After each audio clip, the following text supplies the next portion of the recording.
د کمپیوټر ساينس بیسیک لیکچر 4 نتورکینګ دی. نتورکینګ کې د ټول نړۍ راځو نتورک ډومین سیس دی. نتورک ډومین د انټر کنیکټډ ډیوایسز یو کلیکشن دی. انټر کنیکټډ چې خپل کې کنیکټډ وي لکه کمپیوټر شو، پرینټر شو او سرور شوي او دغه شانت نور د نتورک آبجیکټس هم لکه یوزر شو، ګروپس او سیسټمز. دا ټول چې را یوځای شي او خپل کې کنیکشن را جوړ کی نو دا ټول ته نتورک ډومین وای. اوس دا ریسورسز یا ډیوایسز په یو ډومین کې چې کوم دي نو هغه خپل کې پالیسیز شیر کوي، سکیورټي سیټینګز شیر کوي او ایڈمنسټریټیو کنټرول هم شیر کوي. ډومین کنټرولر په دې کې یو داسې ډومین ممبر سروري چې هغه نور لاګینز د یوزر ډیوایس اوتنټیکیشن، اکسس، نتورک سکیورټي د یو ډومین هغه مینیج کوي. د ډومین کنټرولر د ریفری په شانتي کار کوي چې هغه په یو نتورک کې به څنګه ډیوایسز کنیکټ کیږي او څنګه به دا انفارمیشن شیر کوي په کوم رولز مطابق نو دغه هغه انفورس کوي. دا د ډومین کنټرولر کار دی. کله چې یو څو سیسټمز را یوځای شي، څو ډیوایسز را یوځای شي او هغه خپل کې ډاټا شیر کی او ریسورس شیر کی او خپل کې کمیونیکیشن کوي نو د سیسټم ته مونږه نتورک وایو. په دې کې دا کمپیوټرز هم کې دي شي، فونز هم کې دي شي او نور ډیوایسز هم کې دي شي. د تصویر ته تاسو وګورئ نو یو انټرنیټ سرویس پرووایډر دی او بیا د راوټر په ذریعہ وساره پرینټر هم کنیکټ دی، لیپټاپ هم کنیکټ دی او یو پی سی هم کنیکشن دی او د ټولو ته بیا خپل ایډریس اساین شوی دی. ایډریس بیا څه شی دی؟ ایډریس بیا چې دی آی پی ایډریس دی، انټرنیټ پروتوکول وته وي او آی پی ایډریس یو یونیک آیډنټیفایر وي چې هغه هر یو ډیوایس ته اساین شوی چې په ډومین کې څومره کنیکټډ وي او هر یو آی پی ایډریس چې کوم دی سیریز اف کیریکټرز لکه 192.168.1.1 نو د هر یو ډیوایس خپل آی پی ایډریس وي. آی پی ایډریس څنګه چې زموږ د کور یو ایډریس وي دا غي لوکیشن دا غي نه خپته وي دغه شانته د هر یو ډیوایس په یو نتورک کې هم دا غي خپل ایډریس وي.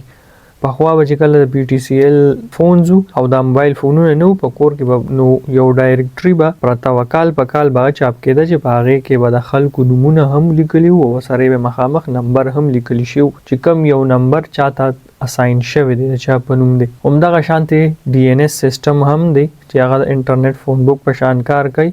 او کله چې هیومنز ایکسس کوي نو دا نمبر زیادول ډیر زیات ګران کار دی. څنګه چې موږ موبایل کې یو نمبر یادول نه شو نو موږ کانټیکټس کې سیو کو او بیا دا غي په نوم په ذریعہ باندې موږ را سرچ کو او غي تا کال یا میسج کو. همدغه شانته ډي ان اس څه چل کوي کله چې موږ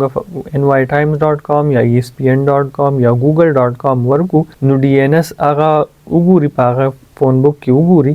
او د هغه آی پی ایډریس سره هغه میچ کی او موږ ته ریزلټ راکړي. زموږ ته ریزلټ په سر راځي په ویب براوزر راځي او ویب براوزر کروم دی، فایرفاکس دی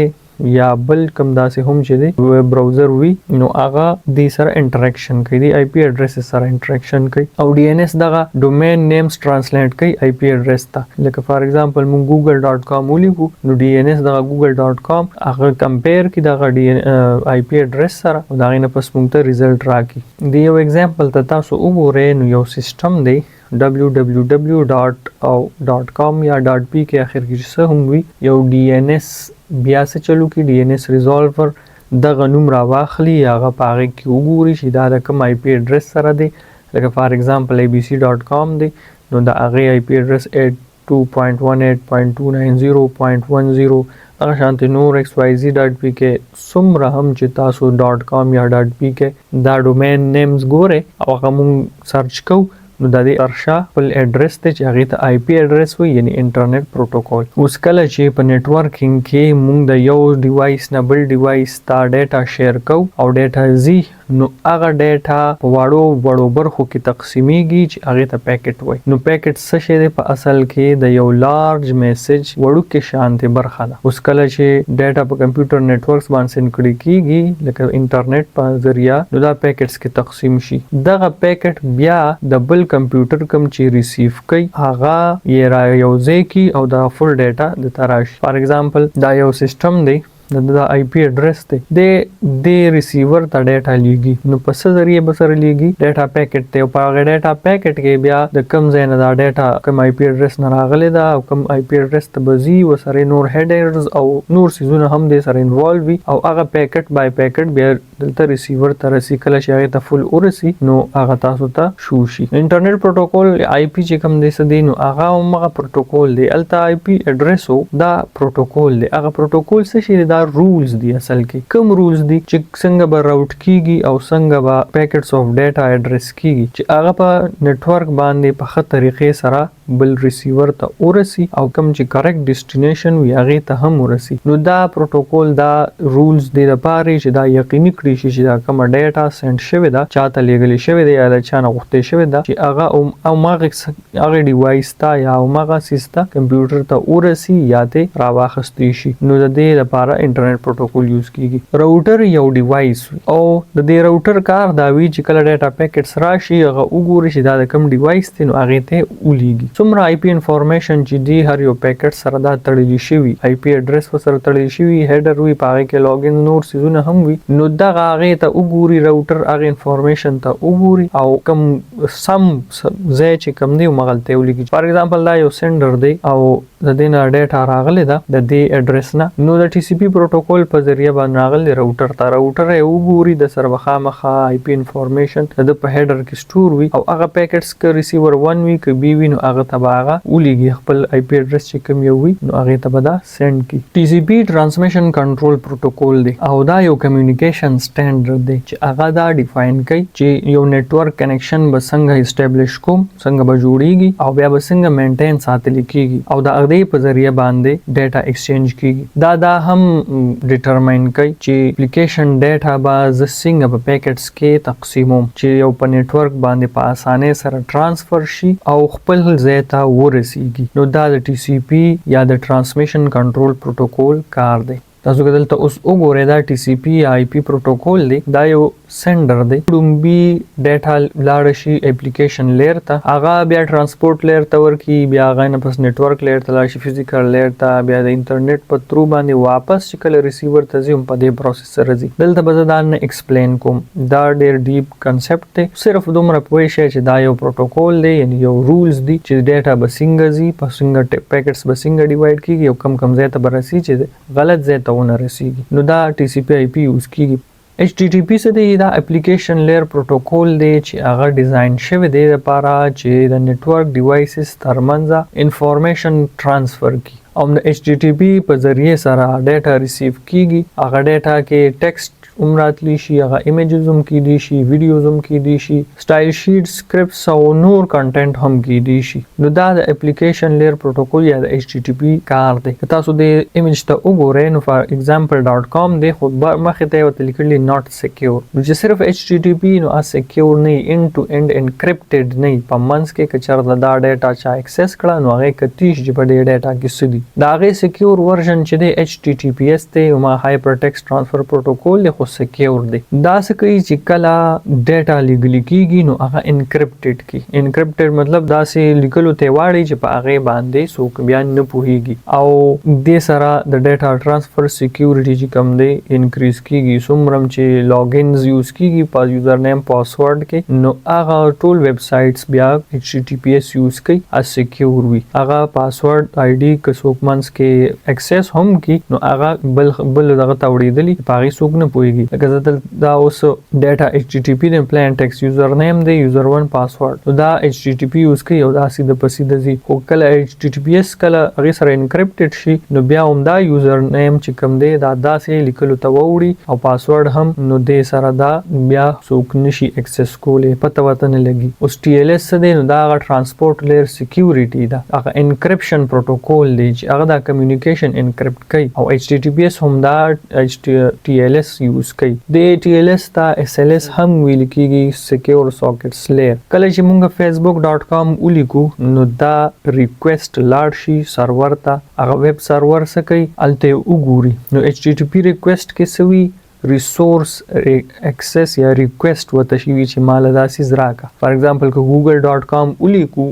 نو هم موږ دا ریکوست لیکو چې موږ ته په دې سکرین باندې هغه google.com پیج شو شي یا داسې نور که یو ویب پیج نه علاوه دا ایمیج هم کیدی شي او نور ډیټا هم کیدی شي آډیو هم کیدی شي ویډیو هم کیدی شي HTTP ریسپانس هغه دی کله چې د سرور نه یو ډیټا واپس هغه ته ولیږلی شي ریکوست ولیږلی شي او سرور چې د هغه جواب کوم ورکي نو هغه ته ریسپانس ویلی شي هغه د HTTP ریسپانس وي او د HTTP په ذریعہ کیږي HTTP سره چې کله اس ولګي نو بیا لیک سکیور شي اوس د HTTP میتھډز دی یو څو هغه کې get میتھډ دی پوسټ ته پټ ته ډیلیټ دا ډېر کامن دي دا سلو get میتھډ څه کوي کله چې مونږه ډیټا ریټریو کو نو بیا مونږه get یوز کو چې کله مونږه یو نوې انټیټي لیګو چینجز یو نوې س انټیټي لیګو یا نوې انټری کو نو بیا مونږ په پوسټ میتھډ باندې کو پټ میتھډ چې کوم دی ریپلیس کوي ایگزیسټینګ ډیټا کوم فار ایگزامپل خپل آی ډي پاسورډ چینج کو نو دا پټ میتھډ په ذریعہ باندې دا کیږي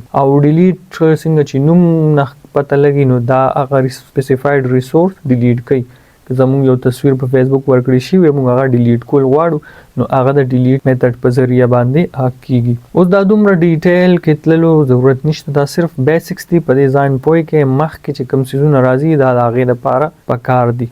دا اوس سټیټس کوډز دي کله چې یو کلاینټ ریسیور ته یو ریکوست ولیږي نو هغه ریکوست هغه وګوري او د هغې په جواب کې لومبي ته ریسپانس راشي هغه ریسپانس دا یو کوډز په شکل کې راځي سټیټس کوډ دی که فار ایگزامپل 1 سٹارټ کې راشي او د خوا چې نور سم وسره نو د مطلب دا انفارمیشن دی یعنی کنټینیو کا the server has received the request header سرور ته ریکوست هیډر ولېږلی شو او کلاینټ شود پروسیډ ټو سند د ریکوست باډي نو اوس کلاینټ چې مخکې تللی شي ریکوست باډي سند کولی شي د دې 100 مطلب دا دی چې ته کیری آن کا روان شي بس کار ټیک ته څه حد پورې چې کله سٹارټ کې 2 راشي او د خو پسې څه هم راشي که 200 فار ایگزامپل ته راغلی د 200 مطلب اوکې دی سکسسفل چې کوم ریکوست تل دی هغه سکسسفل شوی دی الته کې څه تا غوښتل هغه سیس تا ته درکړی شوی دی 3xx مطلب دا دی ریډایرکشن تا ته یو ملټیپل چوایسز درکړي د لیست یو لینک درکړي او په هغې کې یوزر هغې لینک سلیکټ کړي او هغې لوکیشن ته لاړ شي نو تقریبا زیات نه زیات 5 ایډریسز تا ته په یو ریډایرکشن کې راتلی شي 400 بیډ ریکوست به تاسو چاته لیدلی وي یا 404 ایرر به تاسو لیدلی وي نو دا د کلاینټ د طرفه ایرر د کلاینټ نه یعنی موږ نه څه غلطي شوي چې موږ سرور ته ولیږو هغه غلطي د سرور نه وي بلکې هغه زموږ نه څه غلطي شوي یا musakama.com کې یا څه ناسه سینټیکس کې غلطي کړي دغه شانتې که د 500 سره یا 5 چې سٹارټ کې راغلی نو دا د سرور ایرر یعنی کلاینټ چې کوم ریکوست کړی دی هغه ټیک دی خو په سرور کې داسې ایرر راغلی چې سرور سم ریسپانس نه ورکوي چې دا ستا خبره خو ټیک ده خو دلته سرور نه یو څیز کې د څه مسله ده نو دې سره د نیټورک دا سمپل کنسپټ سو دا وشو او ډیټیل تتللو لپاره بیا په خپله وګورئ چې کوم دې کې تاسو ته کوم کانسپټس راغلي دي په خپله په ویب باندې سرچ کې او لږ ډېر په خپله په دې باندې زده کړه وکړئ دې سره د الله په امان خوشحاله و آباد اوسئ. It's not a game.